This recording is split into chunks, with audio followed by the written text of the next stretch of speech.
Praise the lord. యేసుక్రీస్తు ప్రభువు వారి శ్రేష్టమైన ఘనమైన మహోన్నతమైన నామంలో మీ అందరికీ శుభాలు వందనాలు తెలియజేసుకుంటున్నాను.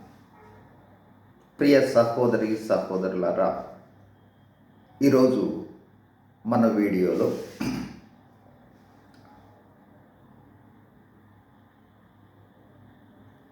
రాకడలో ఎవరు ఎత్తబడతారు, ఎత్తబడే వాళ్ళు ఎలా ఉంటారు, ఏ విధమైన అనుభవాలలో వారు ఈ లోకంలో జీవిస్తూ ఉంటారు అనే విషయాన్ని ప్రాముఖ్యంగా తెలుసుకోబోతూ ఉన్నాం.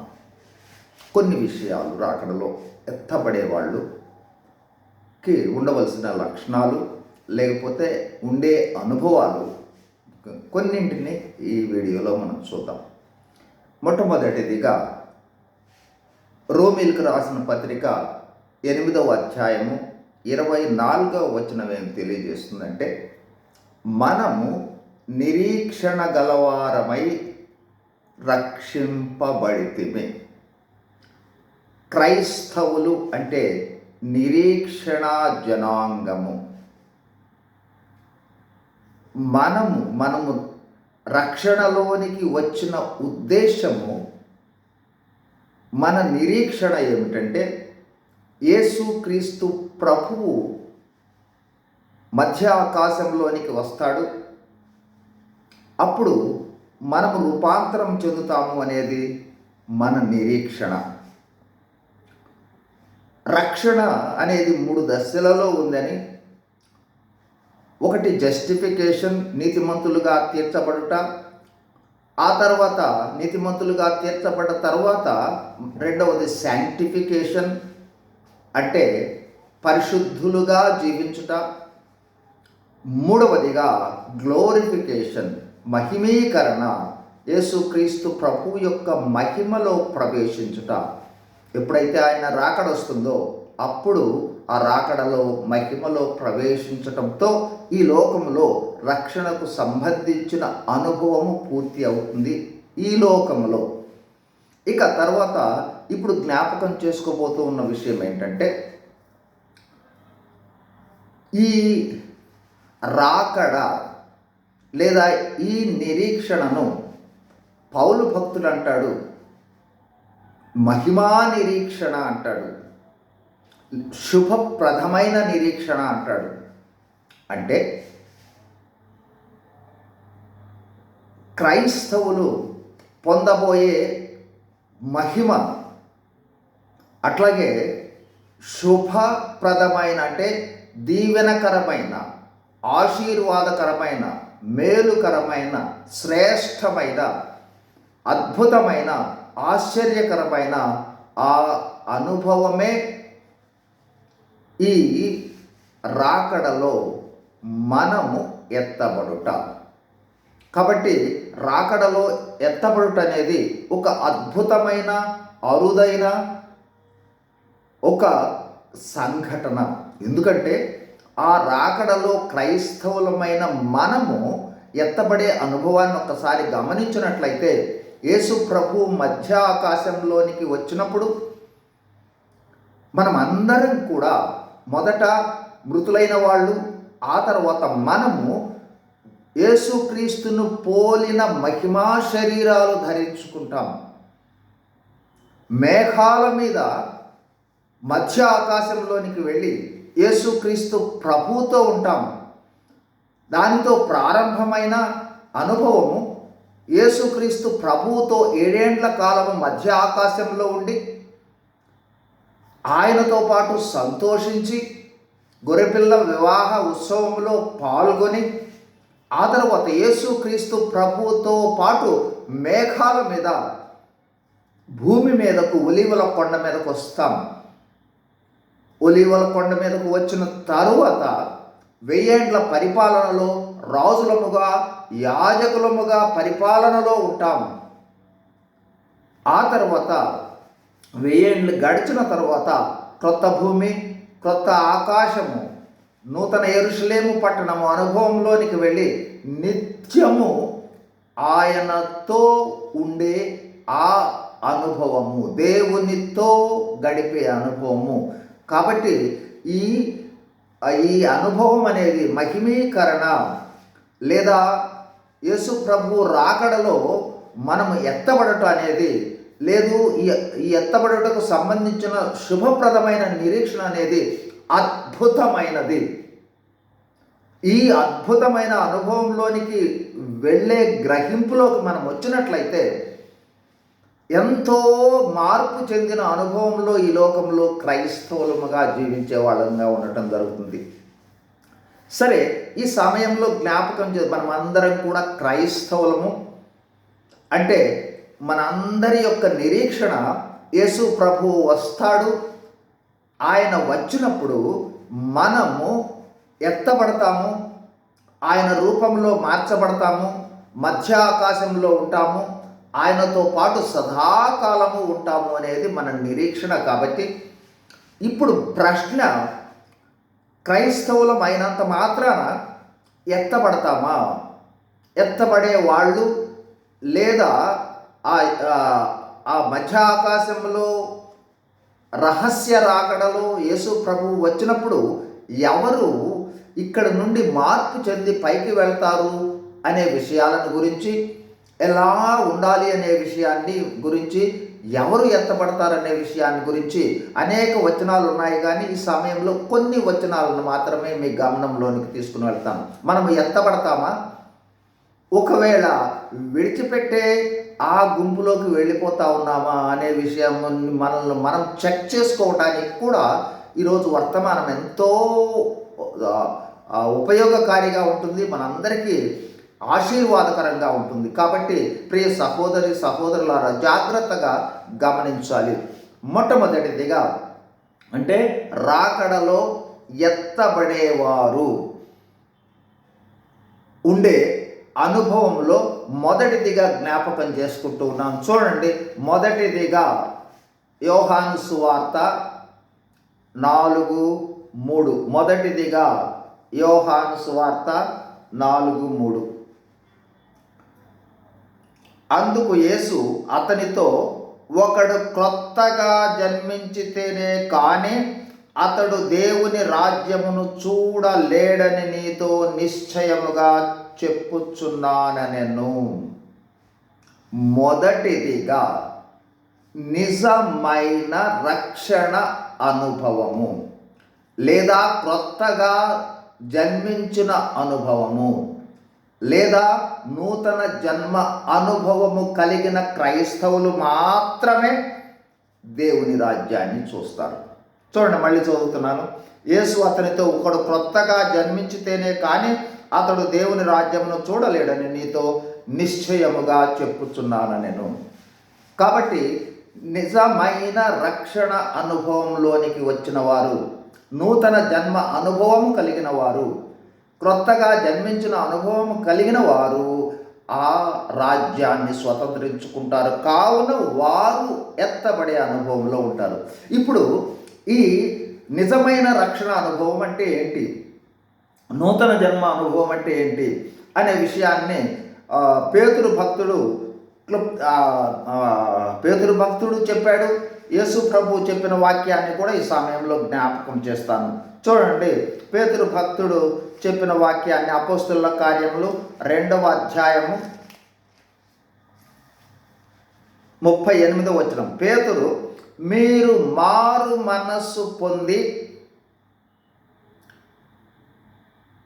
పాప క్షమాపణ నిమిత్తము ప్రతివాడు యేసుక్రీస్తు నామమున బాప్తిస్మము పొందుడి, అప్పుడు మీరు పరిశుద్ధాత్మ అను వరమును పొందుదురు. అంటే పరిశుద్ధాత్మ అను వరము పొందుట చేత వాళ్ళు ఆత్మ సంబంధమైన వ్యక్తులుగా మార్చబడతారు. పరిశుద్ధాత్మ పొందే అనుభవం అనగా నూతన జన్మ అనుభవంలోనికి రావాలి అన్నట్లయితే వారు బాప్తిస్మము పొందాలి. బాప్తిస్మము వారు పొందాలి అన్నట్లయితే వారు పాప క్షమాపణ అనుభవాన్ని పొందాలి. పాప క్షమాపణ అనుభవంలోనికి వారు రావాలి అన్నట్లయితే మారు మనస్సు పొందాలి. అంటే మారు మనసు పొంది పాప క్షమాపణ అనుభవంలోనికి వెళ్ళి బాప్తిస్మము పొంది తద్వారా ఆత్మ సంబంధమైన అనుభవంలోనికి పరిశుద్ధాత్మను వరముగా పొందుట ద్వారా ఆత్మ సంబంధమైన వ్యక్తిగా, నూతనమైన వ్యక్తిగా మార్చబడతాము. ఆ అనుభవంలోనికి వచ్చిన క్రైస్తవులు మాత్రమే ఆయన రాజ్యంలోనికి ప్రవేశంలోకి వస్తారు. అట్లాగే చూడండి, యేసు ప్రభు వారు చెప్పిన మాటలు కూడా జ్ఞాపకం చేస్తాను. చూడండి, మార్కు సువార్త 1వ అధ్యాయము 15వ వచనం. మార్కు సువార్త 1వ అధ్యాయం 15వ వచనం. కాలము సంపూర్ణమై ఉన్నది, దేవుని రాజ్యము సమీపించి ఉన్నది, మారు మనసు పొంది సువార్తను నమ్ముడని చెప్పుచు దేవుని సువార్తను ప్రకటించుచు గలిలయకు వచ్చాను. కాబట్టి యేసుక్రీస్తు ప్రభువారు కూడా ఇక్కడ బోధిస్తూ ఉన్న విషయం ఏంటంటే మారు మనసు పొంది సువార్తను నమ్ముట. సువార్తను నమ్ముట అంటే ఏంటి? సువార్త అనే విషయాన్ని పౌలు భక్తుడు చెప్తాడనమాట. లేఖనముల ప్రకారం క్రీస్తు మన కొరకై మరణించాడు, సమాధి చేయబడ్డాడు, లేఖనముల ప్రకారము ఆయన లేపబడ్డాడు అనే సత్యాన్ని విశ్వసించి మనము కూడా పాప స్వభావానికి మరణించి పాప స్వభావాన్ని పాతిపెట్టి ఆ తరువాత ఆయన ఏ విధంగా తిరిగి లేచాడో ఆ విధంగా నూతన జన్మ అనుభవములో మనము కొనసాగడంటే ఆయన మరణ భూస్థాపన పునరుద్ధానలో ఐక్యమైన అనుభవంలోనికి వచ్చడం ద్వారా మనము నూతన జన్మ అనుభవంలోనికి వస్తాము. కాబట్టి మారు మనసు పొంది పాప క్షమాపణ పొంది బాప్తిస్మము పొంది నూతన జన్మ అనుభవం అంటే పరిశుద్ధాత్మను వరముగా పొందిన అనుభవములో ఉన్నవారు మాత్రమే రాకడలో ఎత్తబడతారు. ఆ అనుభవంలోనికి లేకున్నట్లయితే తిరిగి మనకు సమయం ఎంతో ఉంది. కాబట్టి మొదటిదిగా జ్ఞాపకం చేస్తూ ఉన్న విషయం ఏంటంటే నిజమైన రక్షణ అనుభవం. ఇప్పుడు రెండవదిగా జ్ఞాపకం చేస్తూ ఉన్న మరొక విషయాన్ని చూడండి. అపోస్తుల కార్యములు 20:28. అపోస్తుల కార్యములు 20:28. దేవుడు తన స్వరక్తమిచ్చి సంపాదించిన తన సంఘమును కాయుటకని కంటిన్యూ అయ్యింది. అంటే యేసు ప్రభు వచ్చినప్పుడు దేవుడు తన స్వరక్తమిచ్చి కొన్నట్టి సంఘాన్ని తీసుకుని వెళ్ళటానికి వస్తాడు. అంటే మనము ఏ సంఘములో ఉన్నామో ఆ సంఘము ఒక్కసారి మనం గ్రహించవలసిన విషయం ఏంటంటే దేవుడు తన స్వరక్తమిచ్చి కొన్నట్టి సంఘమేనా? అట్లాగే దేవుని యేసుక్రీస్తుకి సంబంధించిన బోధ బిబ్లికల్గా ఉన్నదా, భిన్నంగా ఉన్నదా? వాటి విషయాన్ని ఒకసారి మనం గ్రహించుకోవాలి. కాబట్టి ఆయన రక్తము చేత విమోచించబడిన జనాంగము ఉన్న సంఘములో సభ్యులుగా ఉన్నప్పుడు ఆయన వచ్చేది సంఘాన్ని తీసుకుని వెళ్ళటానికి వస్తూ ఉన్నాడు. కాబట్టి ఆ సంఘంలో సభ్యులుగా ఉండాలి. ఆ సంఘానికి అనేక రకాలైన గుణగణాలను గురించి బైబిల్ గ్రంథంలో వివరించినా కూడా ఇప్పుడు క్లుప్తంగా ఆ సంఘంలో జరిగే కార్యాలను గురించి క్లుప్తంగా జ్ఞాపకం చేస్తాను. చూడండి,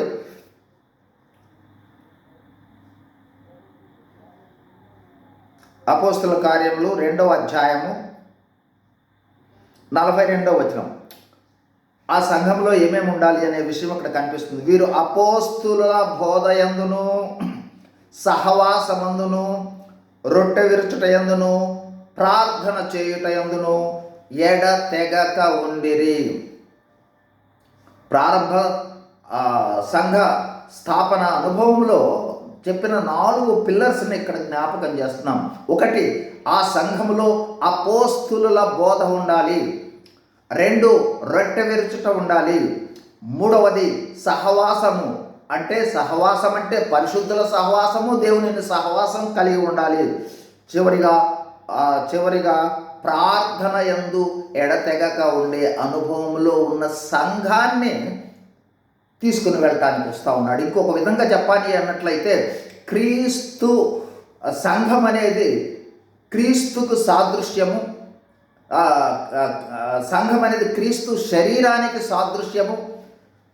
ఈ సంఘానికి శిరస్సు యేసుక్రీస్తు ప్రభువు. కాబట్టి యేసుక్రీస్తు ప్రభువు శరీరమైన అనగా ఆయన కొని సంపాదించిన ఆయన శరీరమైన సంఘములో సభ్యులుగా ఉన్నప్పుడు, అందుకోసమే సంఘాన్ని క్రీస్తు నందున్న అనే పదాన్ని ఉపయోగించడం జరుగుతుంది. క్రీస్తులో ఉన్న సంఘముగా ఉండాలి. చూడండి, ఆ విషయాన్ని తెస్సలోనికైలకు రాసిన పత్రిక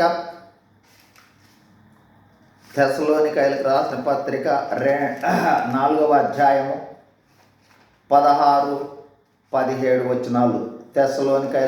మొదటి తెస్సలోనికైలకు రాసిన పత్రిక 4వ అధ్యాయము 16-17 వచనాలు చూడండి.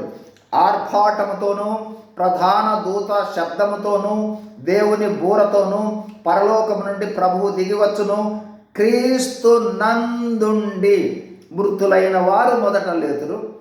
ఆ మీదట సజీవులమై నిలిచియుండు మనము వారితో కూడా ఏకముగా ప్రభువును ఎదుర్కొనుటకు ఆకాశ మండలమునకు మేఘము మీద కొనిపోబడదుము. కాగా మనము సదాకాలము ప్రభువుతో ఉండుము. క్రీస్తు నందున్న సంఘము, నిజ సంఘము, ఆయన రక్తము చేత విమోచించబడిన సంఘము, సంఘ అనుభవము, సంఘ క్రమాలలో కొనసాగుతూ ఉన్న సంఘములో ఉన్నవారు మాత్రమే ఎత్తబడటం జరుగుతుంది.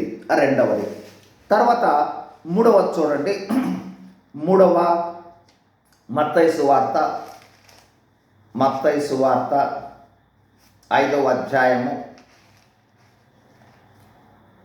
మత్తయి సువార్త 5వ అధ్యాయము 8వ వచనం. మత్తయి సువార్త 5వ అధ్యాయము 8వ వచనం. హృదయ శుద్ధి కలవారు ధన్యులు, వారు దేవునిని చూచెదరు. అంటే క్రైస్తవులమైన మనము క్రైస్తవ అనుభవంలోనికి రావడంతో పాటు ఉండవలసింది ఏంటంటే హృదయ శుద్ధి. అనగా ఇంకొక మాటలో చెప్పాలి అన్నట్లయితే చూడండి, హెబ్రీయులకు రాసిన పత్రిక 12:4. హెబ్రీయులకు రాసిన పత్రిక 12వ అధ్యాయము 14వ వచనం. క్షమించండి, 4 కాదు, 14వ వచనం.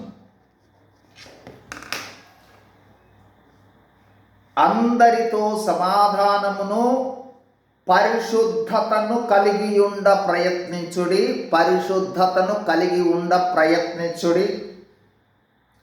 పరిశుద్ధత లేకుండా ఎవడును ప్రభువును చూడడు.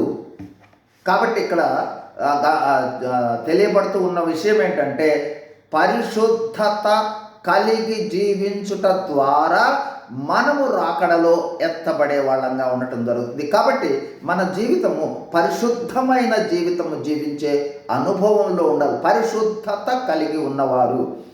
అందుకోసమే పౌలు భక్తుడు చూడండి సంఘాలకు రాస్తాడు. కొరింథీ సంఘానికి రాస్తూ 1 కొరింథీయులకు రాసిన పత్రిక 1వ అధ్యాయం 2వ వచనం జ్ఞాపకం చేస్తుంది. చూడండి, కొరింథీలో ఉన్న దేవుని సంఘమునకు అనగా క్రీస్తు యేసునందు పరిశుద్ధపరచబడిన వారై, అంటే రక్షింపబడిన వారై, ఆ తర్వాత చూడండి పరిశుద్ధులుగా ఉండుటకు పిలువబడిన వారిని, అంటే రక్షణలో కొనసాగడానికి పిలువబడిన వారిని, అనగా పరిశుద్ధులుగా ఉండుటకు. కాబట్టి మనము రక్షింపబడిన తర్వాత మన యొక్క బాధ్యత పరిశుద్ధులుగా ఉండుట. కాబట్టి ఆ విధమైన పరిశుద్ధులుగా ఉండే అనుభవంలో ఉన్నట్లయితే దేవునిని చూచే వాళ్ళంగా ఉండటం జరుగుతుంది, అనగా ఎత్తబడే వాళ్ళంగా ఉండటం జరుగుతుంది అనే విషయాన్ని గ్రహించాలి. తర్వాత మరొక విషయాన్ని మీ గమనంలోనికి తీసుకుని వస్తాను. చూడండి, యోహాను సువార్త 15వ అధ్యాయము, యోహాను సువార్త 15వ అధ్యాయము 2వ వచనం. 15:2. నాలో ఫలింపని ప్రతి తీగెను ఆయన తీసివేయును. ఒకటి నుండి చదువుతున్నాను. నేను నిజమైన ద్రాక్షావళిని, నా తండ్రి వ్యవసాయకుడు. నాలో ఫలింపని ప్రతి తీగను ఆయన తీసి పారవేయును. ఫలించు తీగ మరి ఎక్కువగా ఫలింపవలనని దానిలోని పనికిరాని తీగలను తీసివేయును. ఇక్కడ అట్లాగే ఇంకొక వచనం, 6వ వచనం చదువుకుందాం. ఎవడైనాను నా యందు నిలిచి ఉండని ఎడల వాడు తీగ వలె బయట పారవేయబడి ఎండిపోవును. అట్టి మనుషులట్టి వాటిని పోగు చేసి అగ్నిలో పారవేతులు అయి కాలిపోవును. చూడండి, 2 వచనాలను గురించి మనం గమనించేది ఏంటంటే, యేసుక్రీస్తు ప్రభు ద్రాక్షావల్లి, మనము తీగలము. ఆ తీగలుగా ఉన్నప్పుడు తీగలో జీవము ఉండాలి అన్నట్లయితే యేసుక్రీస్తు ప్రభు యొక్క జీవము మనలోనికి రావాలి. ఆ జీవము మనలోనికి రానట్లయితే తీగె ఎండిపోతుంది. కాబట్టి ఎవరి కోసం వస్తూ ఉన్నాడు అంటే, యేసుక్రీస్తు ప్రభు అనే తీగెకు అంటగట్టబడి జీవము ప్రవహిస్తూ ఉన్న వారి కోసం వస్తూ ఉన్నాడు. కాబట్టి మనము ఈ లోకంలో జీవించే జీవితంలో ఆయన జీవము కలిగి మనము జీవించినట్లయితే మన కొరకై ఆయన రాబోతూ ఉన్నాడు. ఆయన జీవము. అట్లాగే ఇంకొక విషయం కూడా మనం గమనించవచ్చు. సంఘము ఆయన శరీరము, క్రీస్తు ప్రభు ఆయన శిరస్సు. కాబట్టి క్రీస్తు ప్రభువు శిరస్సు అయి ఉన్న ఆయన యొక్క జీవము మనలోనికి ప్రవహించి, లేదా ఆయన యొక్క ఆధీనంలో ఉండి ఆయన ఏమి మనకు తెలియచేస్తూ ఉన్నాడో ఆ విధమైన జీవితాన్ని జీవించటం ద్వారా క్రీస్తు జీవము మనలోనికి ప్రవహించి అనుభవంలో ఉన్నట్లయితే, ఎవరిలోనికి ప్రవహించే జీవము అంటే క్రీస్తు జీవము కలిగి ఎవరు జీవిస్తూ ఉన్నారో వారి కొరకై రాబోతూ ఉన్నాడని వాక్యం సెలవిస్తూ ఉంది. అట్లాగే చూడండి, ఇప్పుడు మరొక విషయాన్ని జ్ఞాపకం చేస్తారు. 2వ కొరింథీయులకు రాసిన పత్రిక 1వ అధ్యాయము, 2వ కొరింథీయులకు రాసిన 2వ పత్రిక 1వ అధ్యాయం 22వ వచనం.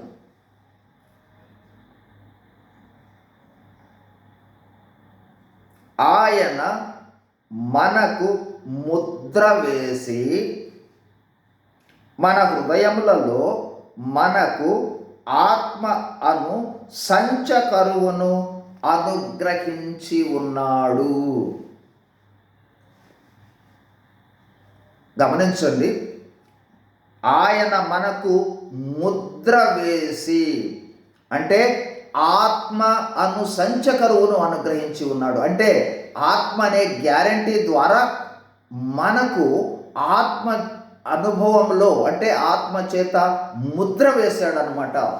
ఆ ముద్రించాడు. ఎవరైతే ఆ ముద్రించబడిన అనుభవంలో ఉన్నారో వారి కొరకు వస్తూ ఉన్నాడు. చూడండి, ఇంకొక వచనాన్ని జ్ఞాపకం, ఎఫెసీయులకు రాసిన పత్రిక 1వ అధ్యాయము 13-14 వచనాలు.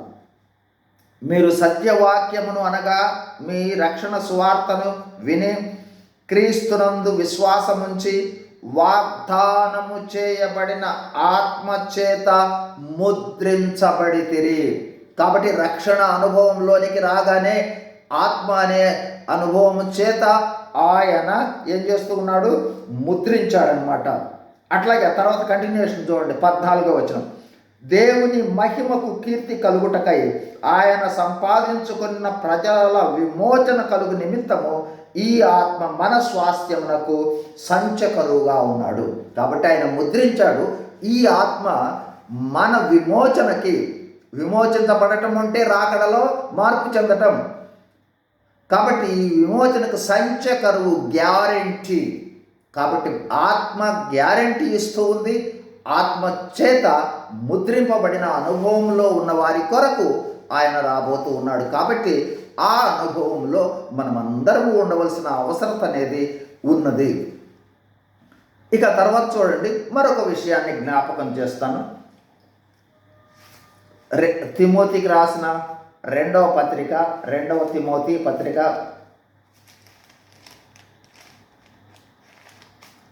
2వ తిమోతి పత్రిక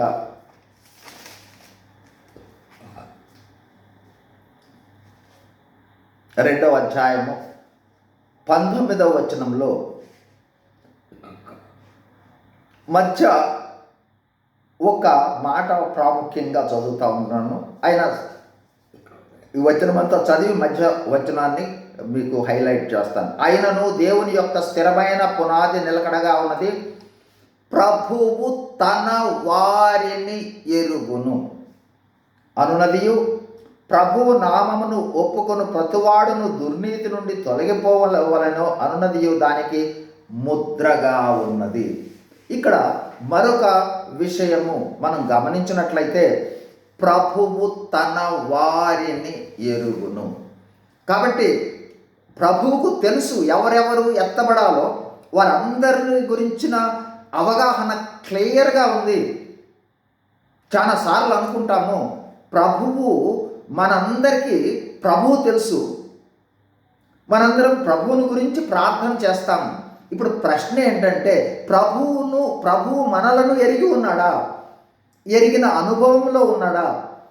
ప్రభు తన వారిని ఎరిగిన అనుభవంలో ఉన్నట్లయితే చూడండి, ఇక్కడ ఒక మాట ప్రాముఖ్యంగా కనిపిస్తూ ఉంది. చూడండి, అనునదియు, ప్రభువు తన వారిని ఎరుగును అనునదియు, ప్రభువు నామమును ఒప్పుకొను ప్రతివాడును, అనగా నీవు నేను మనందరం కూడా దుర్నీతి నుండి తొలగిపోవలెను.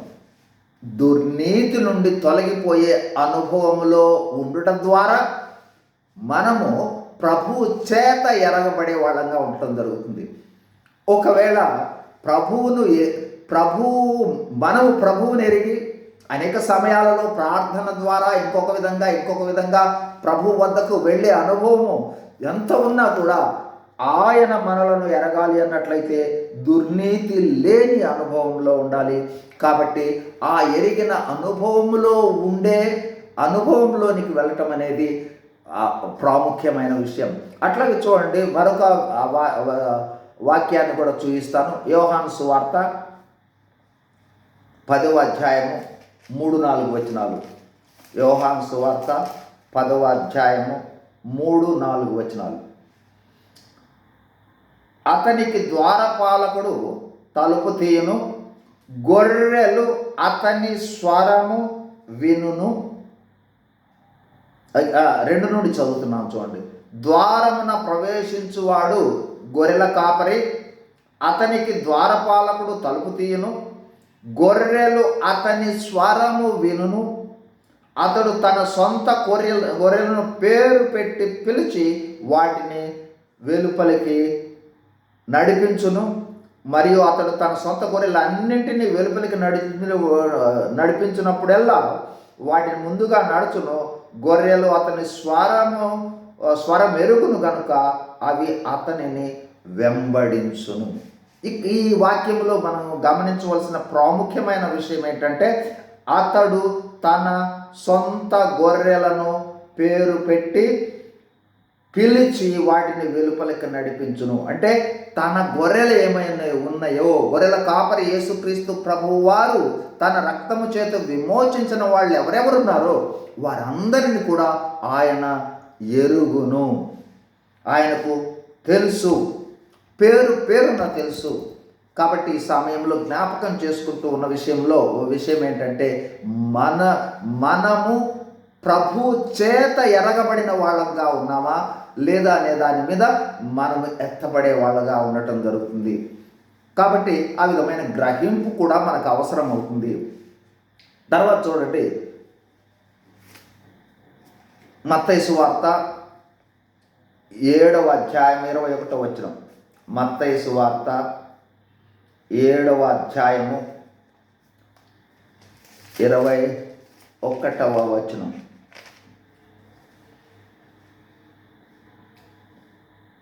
ప్రభువా ప్రభువా అని నన్ను పిలుచు ప్రతివాడును పరలోక రాజ్యములో ప్రవేశింపడు, కానీ పరలోకమందున్న నా తండ్రి చిత్త ప్రకారము చేయువాడే ప్రవేశించును. ఆ తర్వాత వాక్యాలు కూడా చదువుతాం చూడండి. ఆ దినమందు అనేకులు నన్ను చూచి ప్రభువా ప్రభువా మేము మీ నామమున ప్రవచింపలేదా? నీ నామమున దయ్యములను వెళ్ళగొట్టలేదా? నీ నామమున అనేకమైన అద్భుతములు చేయలేదా అని చెప్పుదురు. అప్పుడు నేను మిమ్మల్ని ఎన్నడూను ఎరగను, అక్రమము చేయు వారులారా నా యొద్ద నుండి పొండిని వారితో చెప్పును.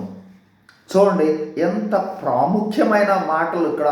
ప్రభువా ప్రభువా అని పిలుచు ప్రతివాడును పరలోక అంటే ఎత్తబడడు.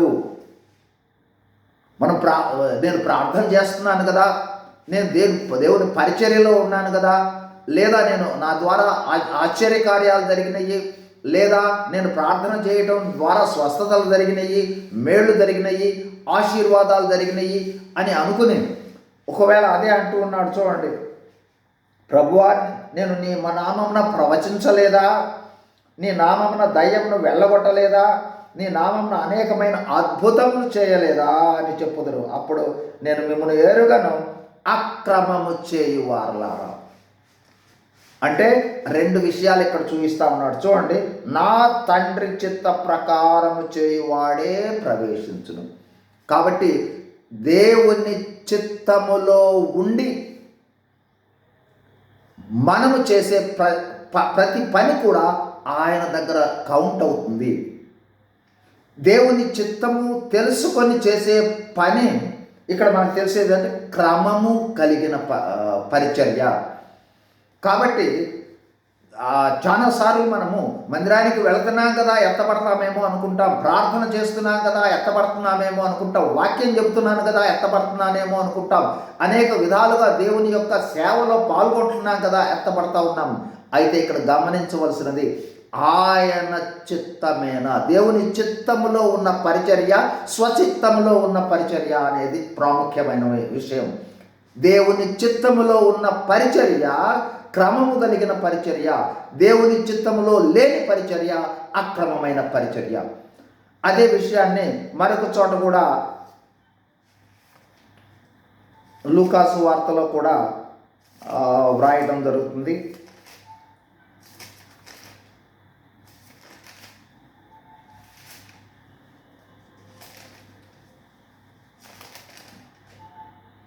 లూకాసు వార్తలో కూడా ఆ విధమైన వాక్యమే వ్రాయబడింది. సరే చూడండి,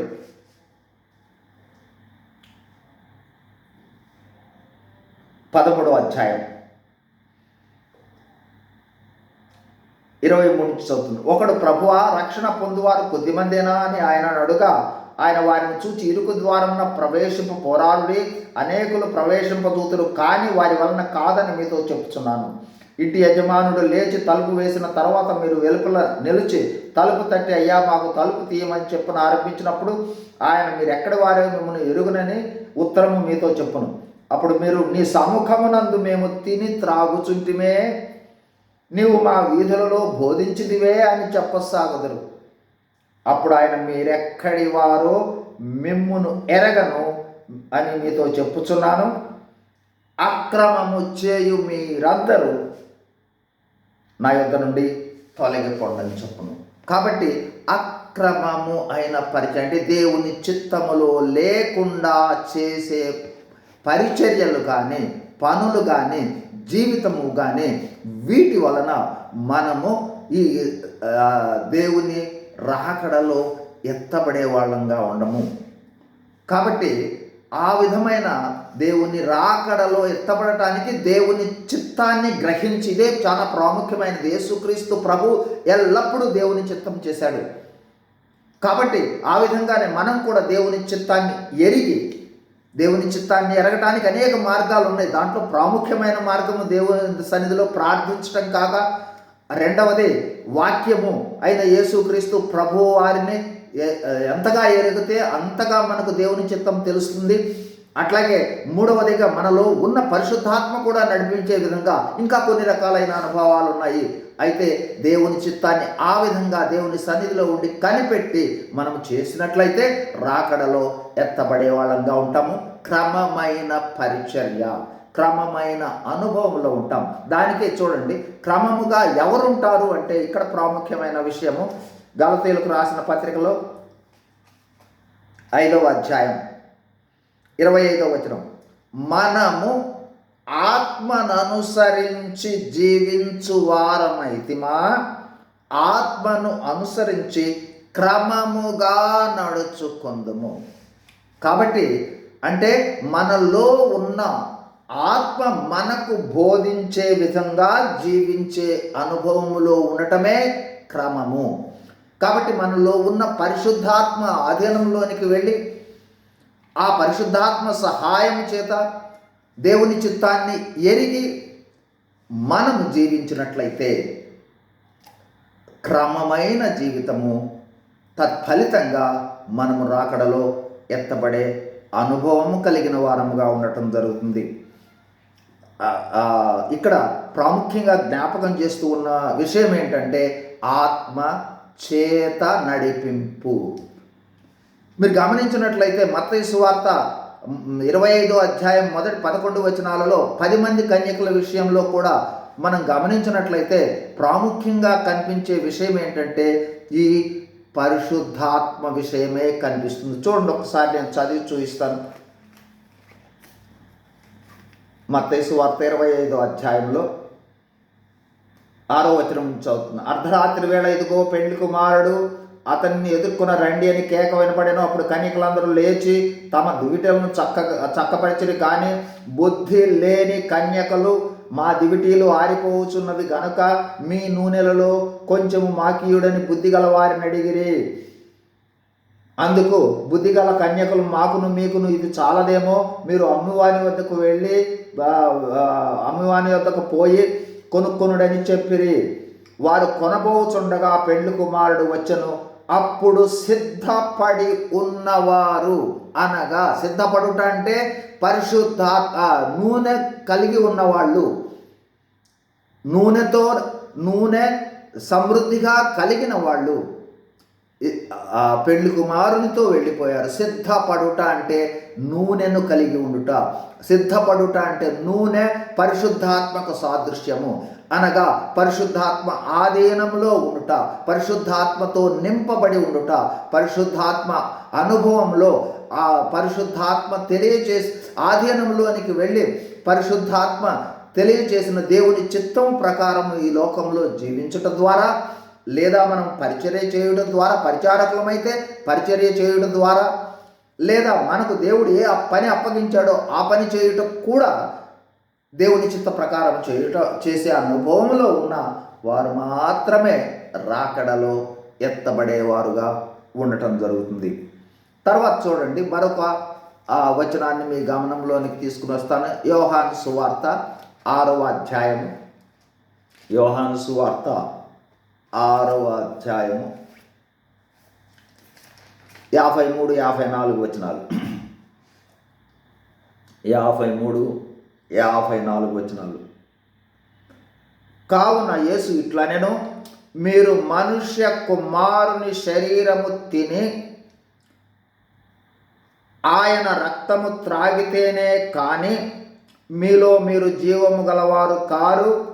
నా శరీరము తిని నా రక్తము త్రాగువాడే నిత్య జీవము గలవాడు, అంత్య దినమున నేను వానిని లేపుదును. కాబట్టి అంత్య దినము అంటే ఆయన రాకడ సమయంలో, ఒకవేళ క్రీస్తు నందు మృతులైతే మృతులైన వాళ్ళు లేపబడతారు. ఇంకా మనము జీవించి ఉన్నట్లయితే అప్పుడు మార్పు చెంది మనము కూడా లేపబడతాము. మనం అందరం కూడా మహిమా శరీరాలను ధరించుకుంటాము. ఈ అనుభవంలోనికి వెళ్ళాలి అన్నట్లయితే సంఘములో జరుగుతూ ఉన్న పరిచర్య, ప్రభురాత్రి భోజన సంస్కారములో ఆయన శరీరమును తిని ఆయన రక్తము త్రాగే అనుభవంలో, అనగా ఆయన శరీరము తిని ఆయన రక్తములో పాలు పొందే అనుభవంలోనికి వెళ్ళబోయే ముందు మనలను మనము పరీక్షించుకొని, మన జీవితాన్ని పరీక్షించుకొని, మనము దేవుని చిత్తము చేస్తూ ఉన్నామో లేదో పరీక్షించుకొని, తప్పిపోయిన ప్రతి పరిస్థితిని పరీక్షించుకొని ఆ పరిస్థితి నుండి మనము ఒప్పుకొని క్షమాపణ అడిగి ఆ తర్వాత ఆ బల్లను తీసుకునే క్రమములో ఉన్నట్లయితే, అంటే కేవలము రొట్టె ద్రాక్షారసం తీసుకోవడంతో కాదు, ఆ రొట్టె ద్రాక్షారసాన్ని తీసుకోవటం, నవరాత్రి భోజన సంస్కారం తీసుకోవటం అనేది అత్యంత ప్రాముఖ్యమైన విషయంగా ఎంచి మనలను మనము సరి చేసుకొని, ప్రతి విషయంలో మనలను మనము సరి చేసుకోవటం, మనల్ని మనము విమర్శించుకొని సరి చేసుకొని ఆ తర్వాత మనము బలలో పాలు పొందాలి. కాబట్టి ఏ ఏ విషయాలను మనము సరి చేసుకున్నామో ఆ విషయాల నుండి ఇక భవిష్యత్తులో ఆయా విషయాలు తిరిగి చేయకోకుండా ఉండేటట్లుగా తీర్మానం చేసుకొని ఆ అనుభవంలోనికి వెళితే ప్రతి సమయం, ప్రతి ప్రభురాత్రి భోజన సంస్కారం వచ్చే సమయానికి మనం రూపాంతరం చెంది మనలో ఉన్న లోపాలన్నీ సరిచేయబడి క్రీస్తు రూపంలోనికి వెళ్ళడం జరుగుతుంది.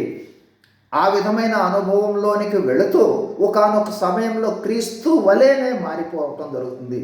కాబట్టి ప్రభురాత్రి భోజన సంస్కారంలో పాలు పొందుట అనేది మరొక విషయం, ఎత్తబడే అనుభవంలో ఉండాలి అన్నట్లయితే చూడండి.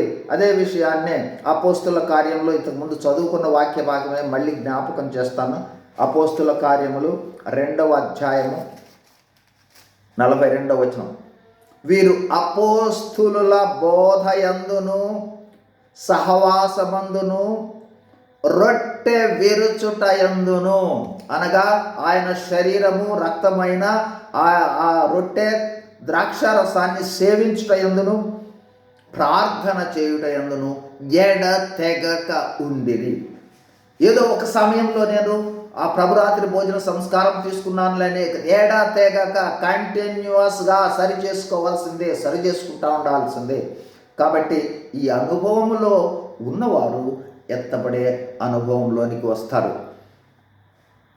ఇక ఈ సమయంలో చివరిగా మీ గమనంలోనికి తీసుకుని వచ్చిన, ఇంతకు ముందే చదివాను ఆ విషయాన్నే ఒకసారి జ్ఞాపకం చేసి నేను ముగింపులో, ఎందుకంటే విడిచిపెట్టబడ్డ వాళ్ళ గురించి ఇక్కడ చాలా ప్రాముఖ్యంగా ఇంతకుముందు చదువుకున్న వాక్య భాగంలోనే వ్రాయబట్టడం జరిగింది. ఏంటంటే మత్తయి సువార్త 25వ అధ్యాయంలో 6 నుండి చదివాం చూడండి. అర్ధరాత్రి వేళ ఇదిగో పెళ్లి కుమారుడు అతనిని ఎదుర్కొన రండి అని కేక వినబడెను. అప్పుడు కన్యకలందరూ లేచి తమ దివిటీలను చక్కపరిచిరి. కానీ బుద్ధి లేని ఆ కన్యకలు, మా దివిటీలు ఆరిపోవచ్చున్నవి కనుక మీ నూనెలో కొంచెం మా కీయుడని బుద్ధిగల వారిని అడిగిరి. అందుకు బుద్ధిగల మాకు మీకు చాలవేమో, మీరు అమ్మవారి వద్ద కొనుక్కొనుడని చెప్పి వారు కొనబోచుండగా పెండ్లి కుమారుడు వచ్చను. అప్పుడు సిద్ధపడి ఉన్నవారు అతనితో కూడా పెండ్లి విందుకు లోపలికి పోయిరి. అంతటా తలుపు వేయబడెను. ఆ తరువాత తక్కిన కన్యకలు వచ్చి అయ్యా అయ్యా మాకు తలుపు తీయమని అడుగగా అతడు, మిమ్ము ఎరుగను, మీతో నిశ్చయముగా చెప్పుచున్న ఆ దినమైనను ఆ గడి అయినను మీకు తెలియదు కనుక మెలకువగా ఉండుడి. ఈ వాక్యాన్ని ఒక్కసారి మనం గమనించినట్లయితే, నూనె లేకపోవటం చేత విడిచిపెట్టబడ్డారు, నూనె ఉండుట చేత ఎత్తబడ్డారు. కాబట్టి ఇక్కడ ఎత్తబడటానికి సంబంధించి తెలియచేసిన ఈ ఉదాహరణలో ప్రాముఖ్యంగా చెప్తా వచ్చింది ఏంటంటే, చూడండి మీరు ఈ మొదటి 11 వచనాల్లో ప్రారంభము బుద్ధి లేని వాళ్ళతోనే ప్రారంభిస్తాడు. ప్రతి చోట కూడా చూడండి, మళ్ళీ మీకు తీసుకుని వస్తాను. పరలోక రాజ్యము తాను దివిటీలు పట్టుకుని పెండ్లి కుమారుడు ఎదురు బయలుదేరిన 10 మంది కన్యకలను పోలి ఉన్నది. చూడండి, వీరిలో 5 ప్రారంభం ఏం చేస్తున్నాడు? బుద్ధి లేనివారు.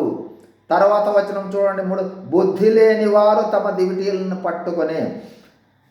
ఇట్లా మీరు గమనించినట్లయితే ప్రాముఖ్యంగా చెప్పబడింది బుద్ధి లేని వారిని గురించి ఎక్కువగా హైలైట్ చేయటం జరిగింది. ఎందుకంటే జాగ్రత్త, బుద్ధి లేని వాళ్ళ వలె ఉంటారేమో, బుద్ధి కలిగిన వాళ్ళ వలె ఉండాలి. కాబట్టి బుద్ధి కలిగిన వాళ్ళు చేసిన పని ఇది ఇక్కడ ప్రాముఖ్యమైనది. బుద్ధి లేని వారికి ఏమో నూనె లేదు, బుద్ధి కలిగిన వారి దగ్గర ఉన్నది నూనె. నూనె అనేది ఆత్మకు సాదృశ్యము, పరిశుద్ధాత్మకు సాదృశ్యము. కాబట్టి ఈ పరిశుద్ధాత్మకు సాదృశ్యమైన ఆ నూనెను మనము కలిగి ఉండాలి.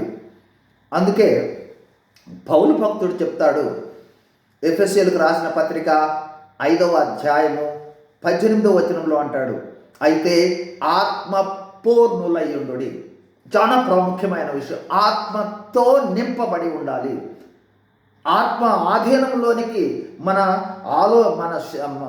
శరీరము మరియు మనస్సు ఇవన్నీ కూడా, మన శరీరంలో ఉన్న ప్రతి భాగం కూడా ఆత్మ ఆధీనంలో ఉండాలి. చాలా సమయాల్లో మనం గమనించేది ఏంటంటే, కొన్ని విషయాలలోనే ఆత్మ బోధించినట్లుగానో వాక్యం బోధించినట్లుగానో జీవిస్తూ ఉంటాము, మిగతా విషయాల్లో మన స్వచిత్తాన్ని నెరవేర్చుకుంటూ ఉంటాం.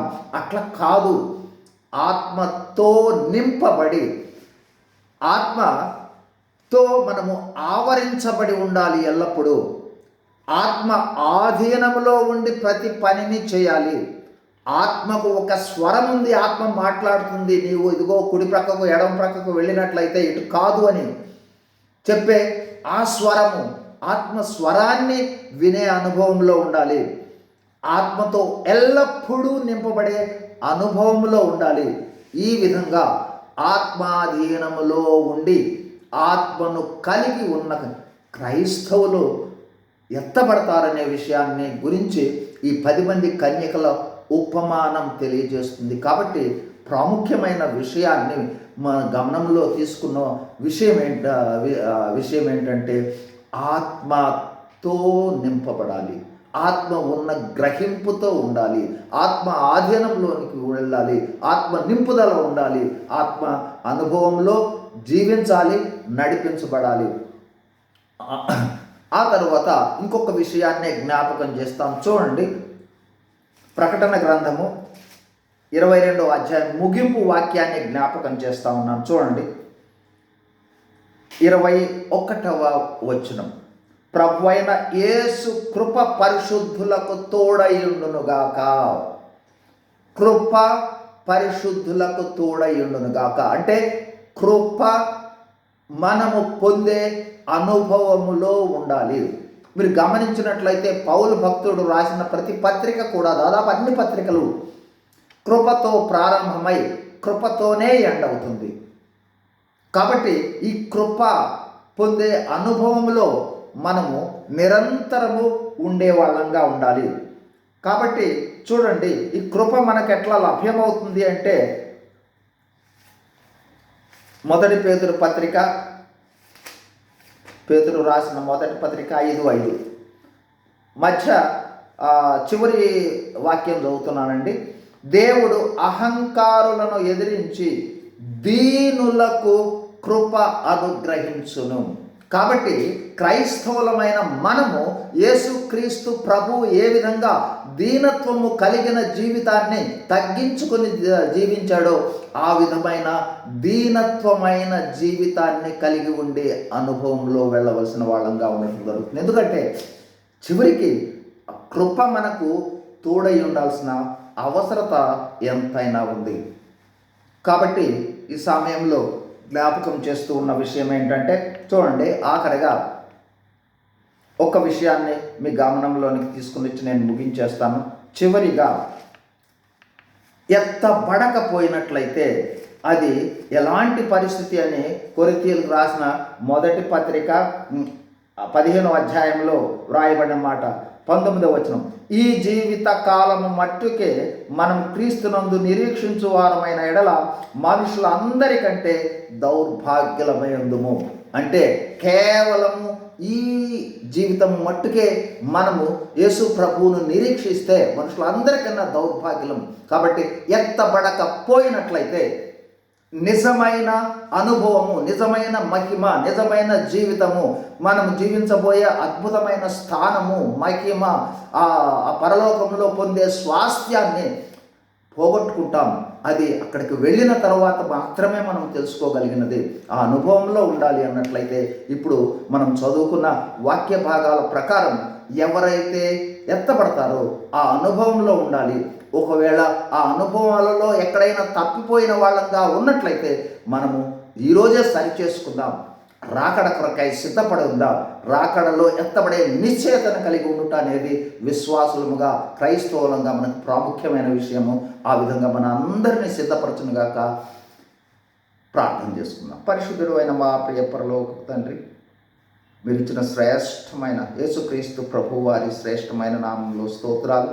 మీరు మాతో మాట్లాడిన శ్రేష్టమైన వాక్కులను బట్టి స్తుతిస్తూ కనపరుస్తూ ప్రభు మేమందరం సిద్ధపడి మీరు ఆకడలో ఎత్తబడే అనుభవంలో ఉన్నట్లుగా సహాయం చేయమని ప్రభు ఈ సమయంలో ప్రతి ఒక్కరిని జ్ఞాపకం చేసుకుంటాం. మీ దయగలిగిన హస్తాలను చాపి వారిపై ఉంచి దీవించి ఆశీర్వదించి వారి ప్రతి అవసరత మీ ఘననామంలో తీర్చి మీరే మహిమ పొందుకునే దేవుడు అని స్తుతిస్తూ యేసు ప్రభు వారి నామంలో వేడుకొంచున్నాము తండ్రి. ఆమేన్. Praise the lord.